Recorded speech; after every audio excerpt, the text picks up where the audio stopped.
겠습니다. 반갑습니다. 설교 들어가기 전에요. 우리 이제 원불교 교도님들 99%가 틀리는 노래가 이 노래예요. 어떻게 틀리냐면은 괴롭다 즐겁다 하는 이들아 여기는 맞는데 고락의 원인들 이렇게 하잖아요. 고락의 원인들을 생각해 보라고 맨 마지막에 알고 보면 지어받는 고락이니라 법으로 길들여서 이렇게 그죠? 뭐 온전한 생각 온전 아니라 온전한 생각으로 원불교 교도님들 99%가 틀려요. 근데 우리 정토님들은 100%가 맞아야 되니까 제가 안내를 해드렸습니다. 또 인사를 해야겠네요. 이제 제가 TV나 뭐 이렇게 현수막 걸린 거 보면 마음이 답입니다. 마음이 합니다. 이런 얘기 좀 들어보셨죠? 이런 문구를 가끔씩 이제 그 광고 속에서 보면서 제가 저 사람들은 상업술인데 우리가 이렇게 막 선전해야 될 그런 것을 저 사람들이 일반 사람들한테 다 이렇게 선전해 주는구나 이 생각을 하면서 참 고맙다는 느낌을 많이 가질 때가 있었어요. 근데 한편으로는 또 저 사람들이 마음이 뭔지는 알고 저렇게 마음이 합니다, 마음이 답입니다 이렇게 말을 할까 이런 의문도 들었어요. 여러분들은 어쩌신가 모르겠습니다. 마음이 답인데 우리 이제 현대사회 물질 문명의 위기라고 말을 많이 하지만 결론은 뭐냐면은 마음의 위기잖아요. 우리 마음의 위기. 결론적으로 물질을 사용하는 우리들 마음이 문제가 되기 때문에 물질은 그 아무런 뭐 이게 좋다 나쁘다도 없어요. 물질은 아무 좋다 나쁘다도 없는데 이 물질을 사용하는 우리들 마음이 어떠냐에 따라서 이 마이크가 선전하는 좋은 도구일 수도 있고 벌벌 떠는 무서운 마이크가 될 수도 있고 그러잖아요.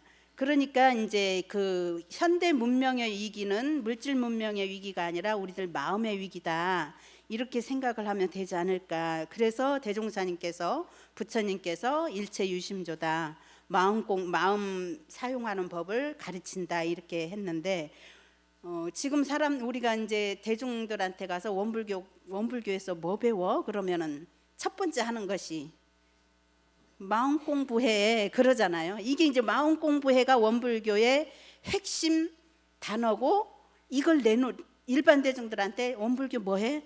마음 공부하는 곳이야 이렇게 딱 내놓잖아요. 근데 어떤 마음 공부를 하는가? 어떤 마음 공부를 해? 그러면은 어떻게 설명을 해요? 거기서부터는 좀 생각이 좀 뭐라고 설명을 해야 되지? 이렇게 가지죠. 마음 공부는 누구나 아기들부터 어른들까지 원불교는 마음 공부하는 곳이야 딱 하는데 그럼 어떤 마음 공부해? 그러면은 뭐 이론상도 나왔다가 사원도 나왔다가 뭐 사막도 나왔다가 막 그러죠. 그래서 이제 그 중에 이제 또 이제 오늘은 어떤 마음 공부를 할 것인가 이제 이 얘기를 가지고 하는데요. 이게 어느 법사님께서 해주신 법문이에요. 명심, 개심, 정심으로 이제 해주셨는데 마음을 밝히는 마음 공부를 한다. 무슨 마음 공부를 해? 그럼 마음 공부가 뭐야? 내 마음을 밝히는 것이 마음 공부야. 이제 이렇게 설명을 하는 거죠. 요즘 이제 우리 마음은 거의 대부분 현대인들은 마음이 어디로 가 있냐면 밖에 가 있어요. 밖에 가 있어요. 밖으로 가 있어 가지고 밖에 거는 너무너무 잘 쳐다봐요. 너무너무 잘 분석하고 잘 쳐다보고 그런데 내 마음을 들여다보는 시간은 부족하지 않은지 바쁘다 그러거든요. 요즘 많이 바빠서 뭐 하기도 바쁘고 뭣도 바쁘고 무지무지 바쁜데 내 마음을 들여다보는 시간에 바쁜 사람이 있는가? 혹시 내 마음 들여다보는데 바쁘세요? 아무도 안 바쁘세요? 그러면 공부하셔도 되겠네요. 안 바쁘시다니까. 밖으로는 우리가 마음이 늘 나가서 바쁜데 정작 내 마음을 찾아보고 내 마음을 바라보는데 시간을 얼마나 내고 있는가 이런 생각을 합니다. 그래서 밖에 쳐다보는 것도 물론 중요하죠. 세상을 아는데 중요하지만은, 그러나 이 아까 이제 경강에서도 업을 청산하고 새로운 악업 청산하고 선업을 쌓기 위해서 우리가 하잖아요. 그렇게 하려면 결국은 내 마음을 알아야 되는 거거든요. 내 마음을 알아야 되는데 자기 마음을 어떨 때는 내 마음 나도 몰라 이렇게 말을 하잖아요. 도대체 나도 내 마음을 모르는데 어떻게 하냐 이렇게 하는데, 내 마음을 살피는 공부를 꾸준히 하는데 어떻게 내 마음 상태가 어떤가를 어떤 상이나 명분이나 이런 거에 가려지지 않는 그 내 마음 상태, 이것을 그대로 볼 수 있어야 된다. 결국은 가끔씩 우리가 사랑으로 포장된 간섭이 있어요. 나는 그 사람을 사랑한다고 해요. 사랑으로 포장된 간섭이에요. 정말 사랑인지 사랑으로 포장된 간섭인지 내 마음을 볼 줄 알아요. 또 아픔으로 포장된 나태심이 있어요. 아픔은 이제 한번 여러 가지가 있는데 제가 이제 뭐 적용을 당해서 몇 가지를 뽑아봤어요. 아픔으로 포장된 나태가 있는데 정말 이게 내가 아파서 안 하는 것인지 나태해서 안 하는 것인지, 또 공심으로 포장된 명예심이 있어요. 나는 공심으로 이걸 한다, 공심이다 얘기를 하는데 그게 내가 드러나고자 하는 내가 이렇게 이런 명예심일 경우가 있더라고요. 저를 보니까. 또 관심으로 포장된 시기심이 있어요. 나는 그 사람 관심 가져줘서 막 얘기를 하고 그 사람 잘 때라고 이렇게 이게 뭐 말을 하는 것도 관심이 있으니까 이런 말을 한다 그러는데, 그 내용으로 가만히 들어가 보니까 관심으로 포장된 시기심이 그 속에 있더라고요. 또 뭐가 있을까요? 신심 공심으로 포장된 암안심이 있어요. 나는 이것이 신심이고 공부심, 신심이고 공부심이라고 말을 하는데 암안심이 있어. 나는 이런 공부를 하고 내 것이 옳고, 내가 생각하는 신심이 옳고 내가 생각하는 공부심이 옳고 이 공부가 옳고, 이런 암안심. 또 뭐가 있어요? 절약으로 포장된 인색함. 한번 생각해 보세요. 제가 그런 경우가 있어서 절약한다고 저 많이 애끼거든요. 절약으로 포장된 인색함이 있어요. 이런 것들을 우리가 어떤 상이나 명분이나 이런 거에 가림없이 정말 내가 이것이 사랑인지 간섭인지 공심인지 명예심인지 아픔인지 나태심인지 이런 것을 정확하게 내 마음을 살펴볼 줄을 알아야 된다. 이게 내 마음을 훤히 아는 거라 그러거든요.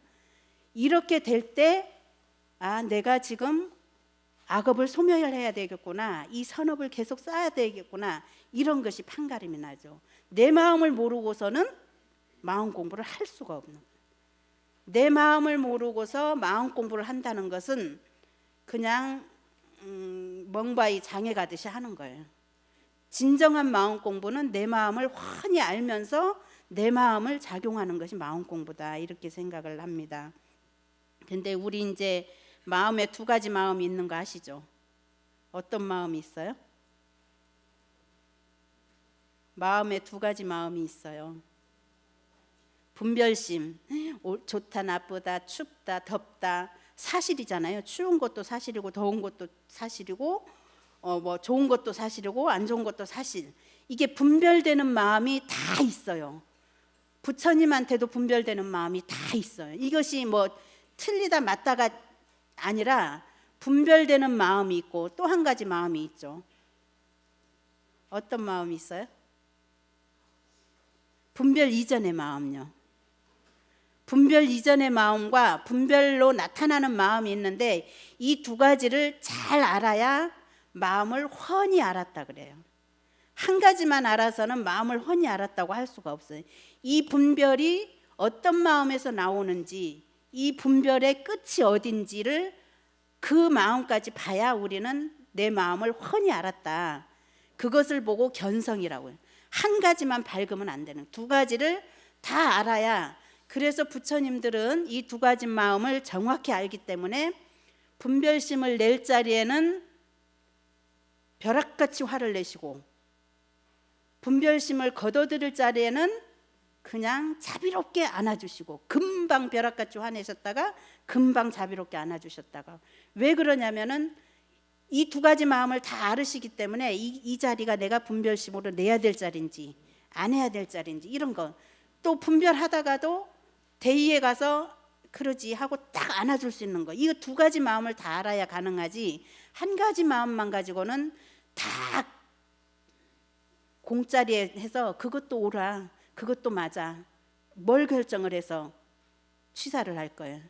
뭘 결정을 해서 취사를 할 거예요. 이것도 옳고 저것도 옳고 그러면은 결정해서 취사를 해가야 될 거 아니에요.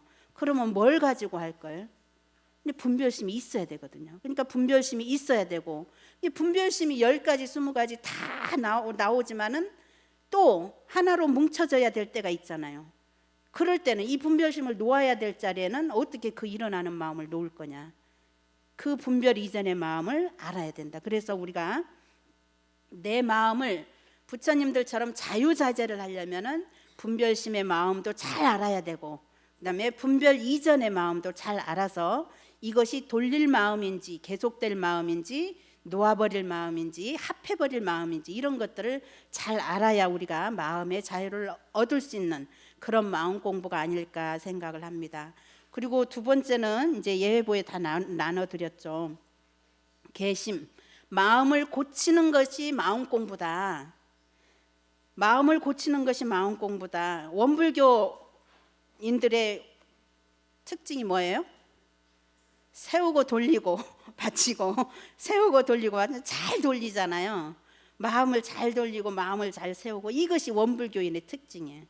그러니까 우리 이제 그 마음을 고친다는 것이 바로 이제 그 마음 공부인데, 우리 교무들은 교화를 하면서요 굉장히 보람 있는 일들이 많은데 어떤 것이 제일 보람 있을 것 같아요? 사람들이 변하는 모습을 보는 거예요. 교도님들이 변하는 모습을 보는 것이 제일 보람이 있어요. 다른 것보다도 뭐 집 짓고 뭐 이런 것보다도 교도님들이 변해가는 모습을 보는 것이 이제 굉장히 이제 기쁨이 있는데, 간사들을 여럿이 키우는데 정말 저 아이가 저렇게 변하는구나, 대종사님 교법으로 이렇게 훈련하니까 변하는구나, 변화되는 모습을 눈으로 다 확인이 될 때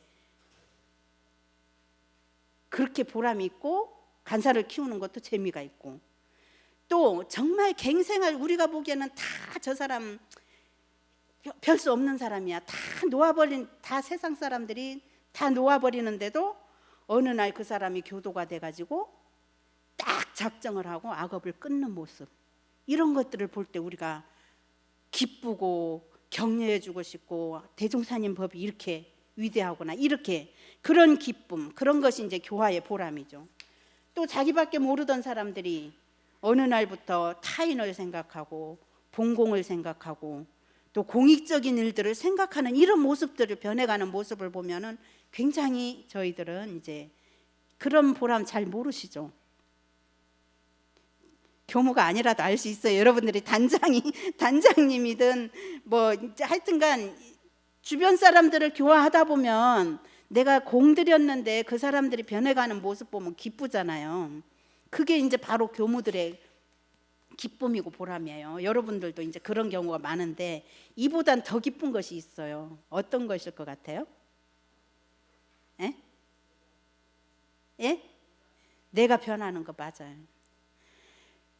정말 나는 안 될 것 같았는데, 정말 나는 그거는 안 될 것 같았는데 어느 날 한 발자국 내가 내딛어졌어요. 그러면은 내가 스스로 나도 되네, 이 마음이 갈 때, 또 정말 내가 그거는 정말 나는 놓아버릴 수 없어, 이거는 내가 죽도록 이거는 가지고 있어야 돼, 이런 것이 어느 날 그냥 슬그머니 놓아질 때, 와, 내가 이거 놓아지는구나, 이거 없어도 사는구나, 이런 마음이 들고, 이렇게 내 자신이 변해가는 모습을 발견할 때가 실은 제일 재미있어요. 아, 나도 되는구나, 나도 하면 되는구나, 나도 이렇게 마음이 좀 넓어졌네. 내가 정말 나만 생각하던 것이 교단 사업을 먼저 제가 이제 그렇게 돌아갔어요. 저는 저한테 쓰는 돈보단 돈이 있으면 이걸 어디다 쓸 것인가를 연구하는 것이 돌아갔어요. 근데 이게 어느 날 그냥 되어지는 것이 아니거든요. 하다 보니까 이렇게 되는 거예요. 이렇게 이제 변하는 모습을 이제 보는 것이 제일 보람인데, 변하는 것이 뭐냐면은 바꾼다는 거거든요. 마음을 고치는 거거든요. 어떤 마음을 고쳐요? 어떤 마음을 고쳐야 될 것 같아요?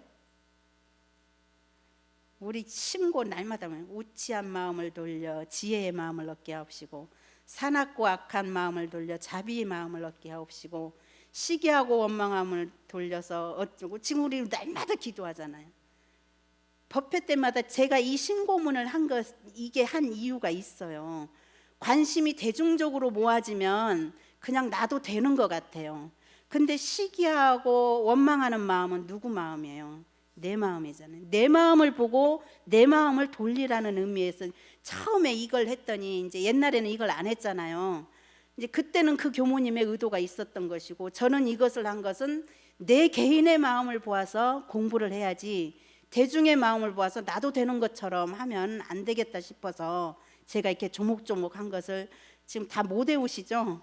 못 외우시지만은 계속 하는 거예요. 저도 심고 모시면서 이걸 반조를 해요. 계속 반조를 하면서 마음을 고쳐갑니다. 원불교가 사람 죽이네 얘기 아시죠? 여러분들 원불교가 사람 죽이네 가끔씩 할 거예요 아마. 저도 그래요. 원불교가 사람 죽이네. 내 마음대로 안 되니까. 이렇게 이제 대종사님이 그렇게 하지 말라고 했으니까, 대종사님이 참으라고 했으니까, 대종사님이 돌리라고 했으니까, 대종사님이 세워보라고 했으니까 돌리려고 하니까 죽겠죠. 그래서 원불교가 나 죽이네요. 근데 결론적으로는 어때요? 나를 살려주는 거죠. 가만히 들여다보면, 우리 이제 개개인의 마음을 가만히 들여다보면은, 나는 이것만 고치면 되는데 이것 때문에 안 되는 습관이나 성격이 있어요. 나도 싫어하고 주변 사람들도 그것 때문에 하는 그것이 있어요.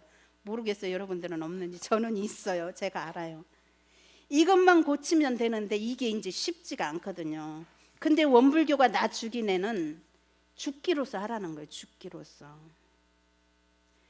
내가 그 습관, 그 성격 하나 때문에 일하는 데 있어서 매번 문제가 된다든가, 사람하고 관계에 있어서 매번 그것이 문제가 된다든가, 그러면 이거는 죽기로서 고쳐야 된다. 이렇게 한번 죽기로서 하다 보면은 결국은 중생의 강덕제가 부처의 강덕제로 살아나는 거죠. 이것이 이제 마음 공부다. 마음을 고치는 마음 공부다. 오늘 가서 한번 찾아보세요. 내가 정말 죽기로서 해야 될 것이 무엇인가. 이 생에 정말 내가 죽기로서 이것만은 항복을 받아야겠다, 조복을 받아야겠다 하는 것이 무엇인가를 한번 찾아보면 좋을 것 같아요.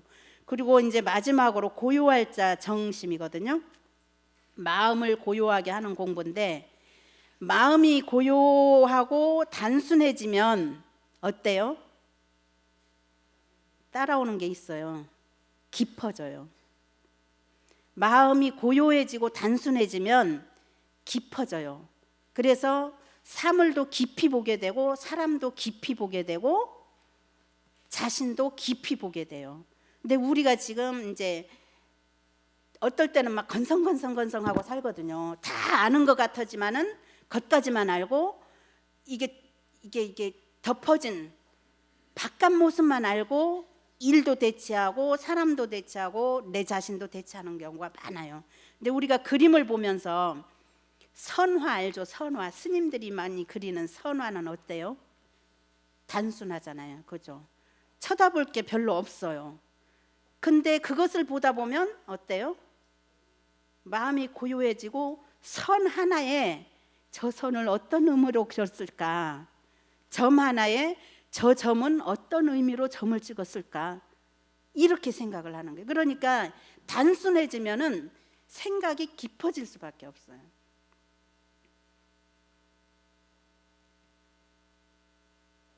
우리가 이제 그 아침에 좌선을 하고 뭐 저녁에 연부를 하고 이런 것도 다 우리가 단순한 마음으로 돌아가는 거잖아요.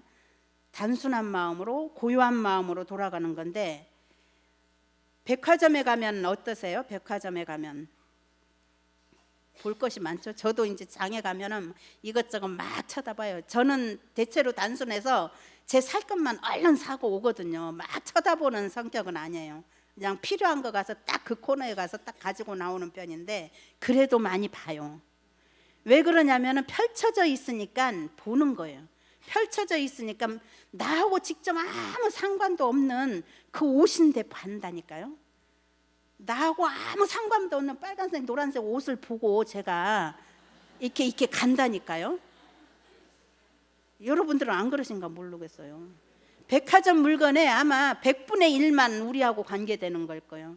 100분의 99는 나하고 아무 상관없는 물건들인데도 우리가 다 시선을 뺏기고 마음을 뺏기고 그렇게 살거든요. 그런데 어떤 강가나 바닷가에 가면 어때요? 쳐다볼 것은 별로 없어요. 근데 이제 마음으로 들어가죠. 이제 마음으로 들어가서 마음을 막 살피잖아요. 이게 중요해요. 그러니까 내 주변을 이렇게 단순하게 만드는 연습, 환경을 단순하게 만드는 연습을 많이 해야 되는데, 아침 좌선, 저녁 연불, 기도 이런 것이 다 그래요. 이렇게 보다 보면은 일심이 많이 되고 내 깊이를 많이 알아지게 되고, 이렇게 하면은 죄복의 길이 보이는 거예요. 겉으로만 보면 죄복의 길이 안 보이는데, 깊이 쳐다보기 시작하면 죄복의 길이 보이고요, 인연의 길도 보이고 인과의 길도 보이고 생사의 길도 보이는 거예요. 그래서 우리가 왜 정신수양을 바탕으로 해야 되냐, 깊이 알 때 우리가 그 길이 나오는 거예요. 바른 길이, 정확한 길이 나온다.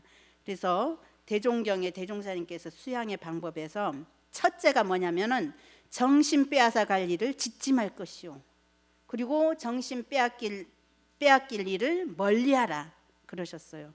이거 마음에 두고 하세요? 하시네요. 예. 굉장히 중요해요. 정신 빼앗아 갈 일을 짓지 말고 정신 빼앗아 갈 일을 멀리하는 것이 굉장히 마음 공부하는 데 중요합니다. 깊어가는 가을이라고 하고 공부의 계절이라고 하고 수도인의 계절이라고 합니다. 스스로의 마음을 잘 찾아서 밝혀보는 명심 마음 공부, 또 고쳐야 할 마음을 죽기로써 고쳐보는 개심 마음 공부, 고요하고 깊게 바라볼 수 있는 정신 마음 공부로 우리 모두가 이 가을에 풍성해지는 그런 우리들이 되었으면 합니다. 감사합니다.